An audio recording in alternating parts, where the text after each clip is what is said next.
So, in the last episode, we have looked at elections, the phenomenon of democracy, the importance of elections in a democracy, the types of democracy, and a short overview of elections in India. In this episode, we will look at elections in India in greater detail. At what levels are elections held, and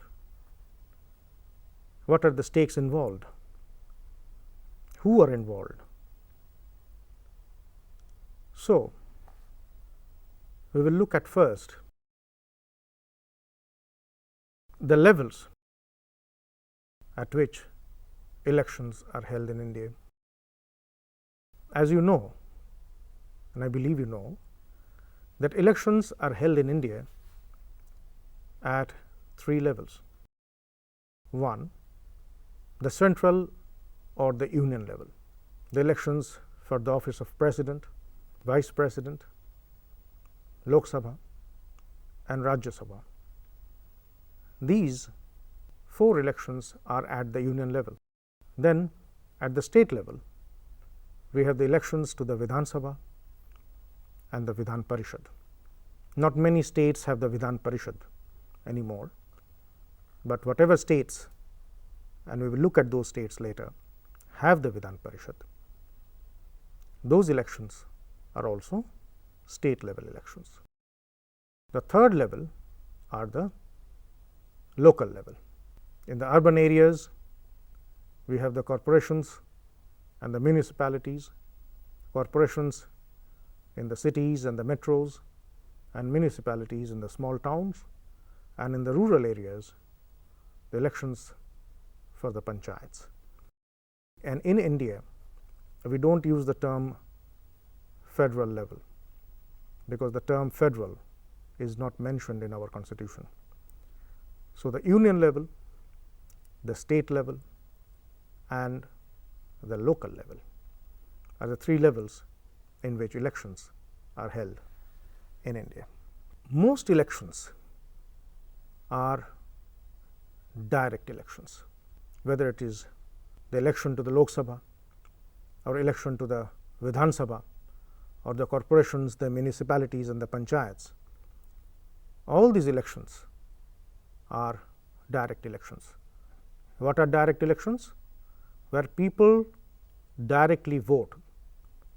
When people vote, we call them the electorate. Who is the electorate, or what is the electorate?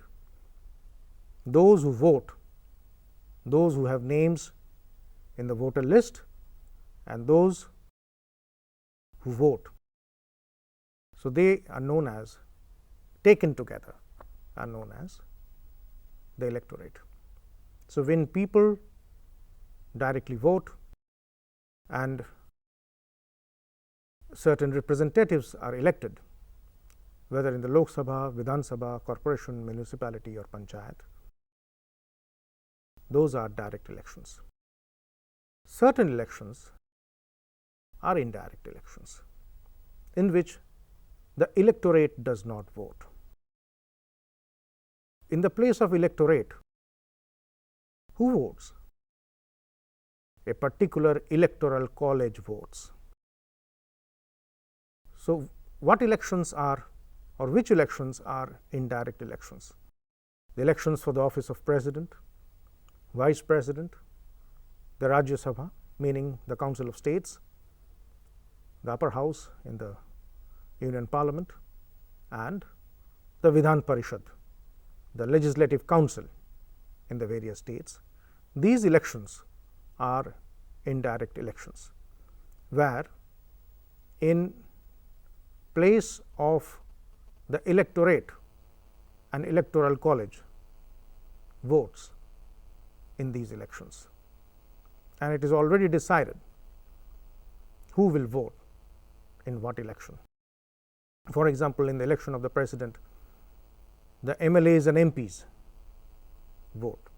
So, they constitute the electoral college. people have elected the MLAs and MPs, and the MLAs and MPs on their part elect the president.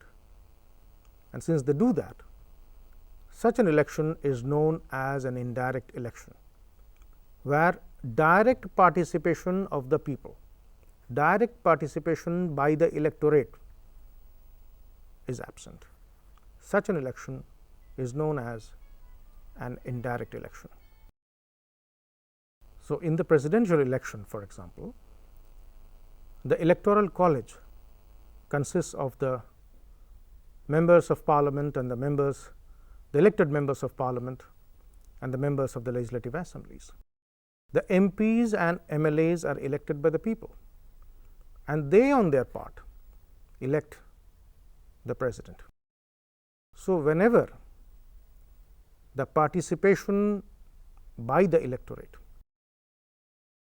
the participation of the people is absent, we call it an indirect election. So, in India, the method used for electing our representatives, whether they are at the union level, the state level, or the local level, the method used is known as first past the post method or first past the post system. What exactly is that system? It is also, before I proceed further, let me tell you, it is also known as the plurality system. As you know, that the Lok Sabha has 543 seats.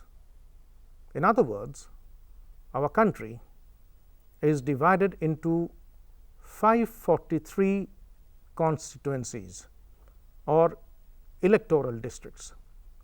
Just as we have administrative districts, we have electoral districts also.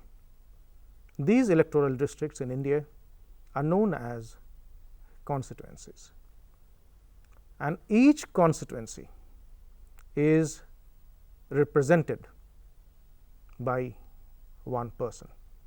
In other words, one representative from each constituency. How is that person elected? How is that representative elected? The candidate securing the highest number of votes from a constituency, that person is declared elected from that constituency. The person who has got the highest number of votes. Now, one thing let me tell you is a party or a candidate can secure a majority of seats in the Lok Sabha, but they can win by polling a minority of votes. Let me explain you the first past the post system in greater detail. Suppose in a constituency, whether Lok Sabha or Vidhan Sabha, there are only 100 votes and there are 3 candidates, A, B and C. A gets 40 votes, B gets 35 and C gets 25. So, who is the winner? A is the winner, because he has individually got more than the other 2 candidates. But then if we look deeper, we will see that he has actually won with the help of minority votes.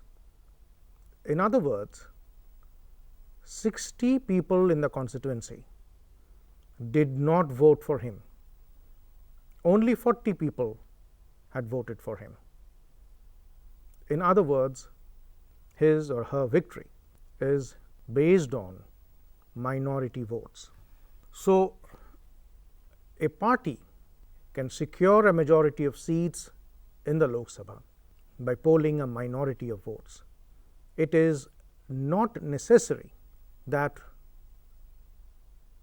a party's number of seats will coincide with the vote share in terms of percentage of votes received. in the entire country. In other words, a majority of seats does not mean a majority of votes. So, any ruling party may claim a majority, of course, and that majority is secured in number of seats, in terms of number of seats in the legislature, and thus it claims a mandate. What is a mandate? A mandate is support by a majority of the people in favor of a political party or positions that a political party has taken. In other words, approval by a majority of the people of a political party in an election. So, any victorious party does claim a mandate, whether it is in India, whether it is in the United States, whether it is in Britain, but then the claim of a mandate is generally fallacious, because a majority of seats, to remind you, does not mean a majority of votes. And these countries that I mentioned just now, all these countries have first past the post system. So, you can say that this is an anomaly, but then this is the simplest way to win or to declare a winner in an election. The person with the highest number of votes in a constituency, in an electoral district, is declared the winner. And similarly, a party with the highest number of seats in the legislature, whether union legislature or state legislature, is declared the winner. But that does not mean that the victorious party has got a majority of votes in terms of percentage.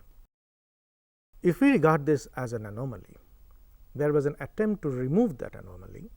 Certain countries follow what is known as the proportional representation system. What exactly is this system? This system means that every party is allotted seats in parliament in proportion to its vote share. Vote share means the percentage of votes that it has got. For example, Israel, for example, Netherlands. Not only that, the constituencies are not single member constituencies, unlike in India.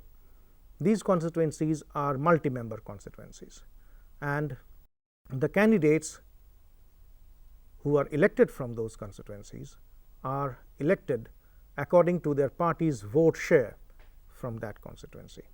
So, voters are actually voting for parties. The parties do have lists of candidates, but the candidates do not matter. The parties choose the candidates who will ultimately represent them in the legislature, but voters ultimately vote for parties.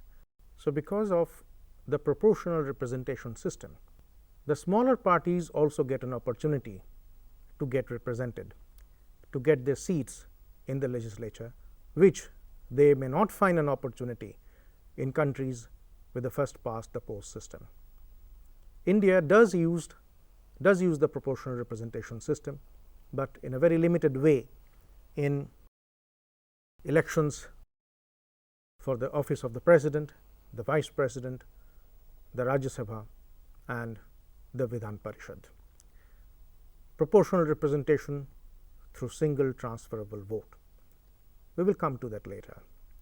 Now, let us see how single transferable vote operates, single transferable vote or STV, that operates in the Rajya Sabha election. For example, in every state, when certain members are elected to the Rajya Sabha, you know that the name of the Rajya Sabha is Council of States. So, who elects the members of the Rajya Sabha? They are elected by the MLAs. Now, to win, a candidate needs a minimum number of votes, and that minimum number is determined by the formula that I have given in front of you. It is the total votes polled by the candidate divided by the total number of candidates plus 1 and hold plus 1, this entire thing plus 1. So, this, and very carefully note down this formula, do not make a mistake, because this is how you can make out how many minimum number of votes does a candidate need to win to get elected to the Rajya Sabha from a state.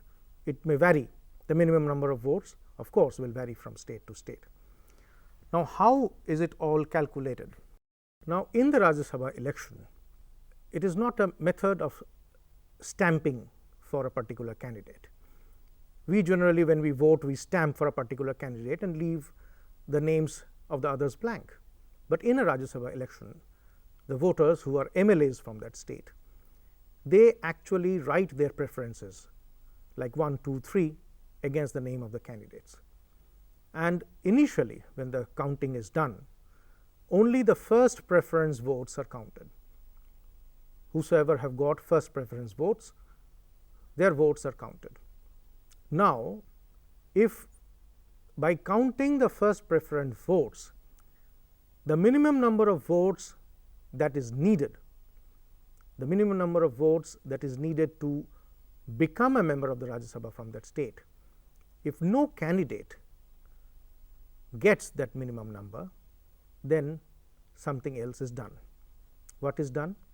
The candidates with the lowest number of votes on the basis of first preference votes, those candidates are eliminated. They are no more in the running, they are no more in the election. Now, in their ballots, whosoever has been mentioned as second preference, those votes are transferred to those candidates. So, whosoever has lost, they have lost on the basis of first preference. Now, in those ballots, second preference is also mentioned. So, whosoever have been mentioned as second preference, those votes are transferred to them, and this is done till the time clear winners emerge, that minimum number of votes is got. So, that is known as proportional representation system through single transferable vote. And as you see, this may be more representative. This may be more representative for the smaller parties, but then this is a more complex and I would say a more complicated system. So, the first past the post system was adopted in India and adopted after much deliberation, much thought given to it. Why was it adopted? It was adopted because firstly, it was very simple to understand, and of course, it is very simple to administer. You do not have to make those calculations again and again.